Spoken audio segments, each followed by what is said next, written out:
Fifis and collectors, this is me, Daniel East 1000, back again with another Star Wars The Black Series FIGGIE review, and it's been quite some time since I've said those words, but I'm finally back, and today we're going to be having a look at one that I've been eagerly anticipating to review, and it is none other than the Mandalorian Glavis Ringworld FIGGIE.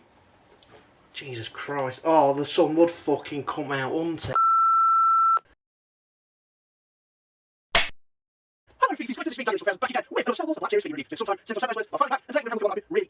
Mandalorian Glavis Ringworld. As always, before we take a look at the figure itself, we'll take a look at the packaging, which is the standard sort of Black Series stick that we've come to know and love. Got that lovely box there with the beveled edge, with the artwork of the character itself, and the colour that blends around that packaging. You've got Star Wars Book of Boba Fett, which is the media that it's based from. The Mandalorian Glavis Ringworld. Star Wars The Black Series at the top there, of course, the window where you would see the figure. On the other side, not really much going on there. Then you've got the Black Series logo. And then on the back, you've got a nice picture again, the character, rundown, bio, Star Wars The Black Series, and a ton of legal garb.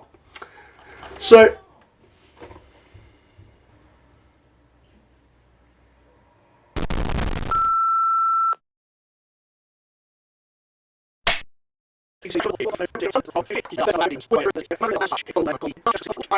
so that's the packaging out of the way and done with. Let's take a look at the figure itself. I can bring you in warm, or I can bring you in cold. So here we have the Mandalorian in his Glavis Ringworld look. Hasbro have done some incredible upgrades. Considering this is my umpteenth Mando that I've picked up, I've lost count at this point, but this one is certainly an improvement and definitely one worth considering adding to your collection. So first and foremost, let's get a little close up on this guy. The helmet is the most striking feature in general, but in terms of this particular figure release, Hasbro have really tweaked it and improved it from the original. So if I just bring the original into shot, that's night and day, and this one really does slap. They've really got some more refined details in there. It looks more accurate, and this one's quite boxy. It's the visor for me on this one that doesn't really work as well, but Hasbro have seemingly corrected that, and it just looks a lot cleaner, a lot better. Moving on to the shoulder pad, of course, you've got the Mudhorn signet there. You've got his armour plating, and then also this kind of strap that runs around the back. Yeah, this is just a completely new figure, and it looks absolutely fantastic for it. Another thing to note is the fact that it comes with a soft goods cape, rather than that really naff plastic one that you can't really display the jetpack with. Really pleased that this one does come with that soft goods cape. A real big improvement. They've even made it look a little bit weathered by putting holes and making it look tattered. That's very nice. The jetpack slots into his back, really nice as well. And again, because it is soft goods, it just doesn't hinder the sort of playability with that. Just running around. Of course, on there you've got his detonators. Sadly, they're not painted. I think there should be some red detailing on there, but that's fine. Got the belt, and then the holster as well, of which does sit his gun. I've also put the knife in there, just because it's some easy storage. And then moving on down, you've got the armour plating, of which is the actual accurate armour plating, if I'm not mistaken, because he does take that from Zero and uses a 5-piece from him and crafts that into a new piece of armour plating. So it's nice that Hasbro have included that detail. You've got another bit of armour plating there, the knee pads, and the boots as well. Just some really excellent detailing and work gone into this guy. I'm really impressed with him. In terms of his accessories, he comes with the Darksaber, which is a nice inclusion.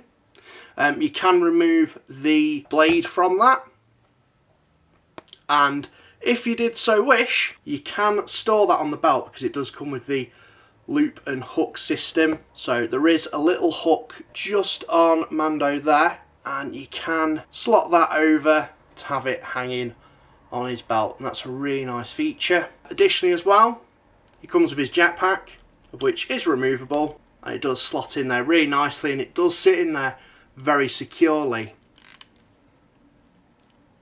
It's also worth noting the fact that there is a slot for the Amben rifle. Even though this figure doesn't come with an Amben rifle, there is a slot there if you did want to display him with any of your spares that you've got. Additionally as well, you've got this little tiny blade, which I really can't get him to hold because it is so thin. But he does come with that. And you might want to get a bit of blue tack just to secure that in place if you are going to have him displayed with it. But yeah, it's the sort of dagger that he uses in the fight against Paz Vizsla, so that's cool. I've dropped it as well.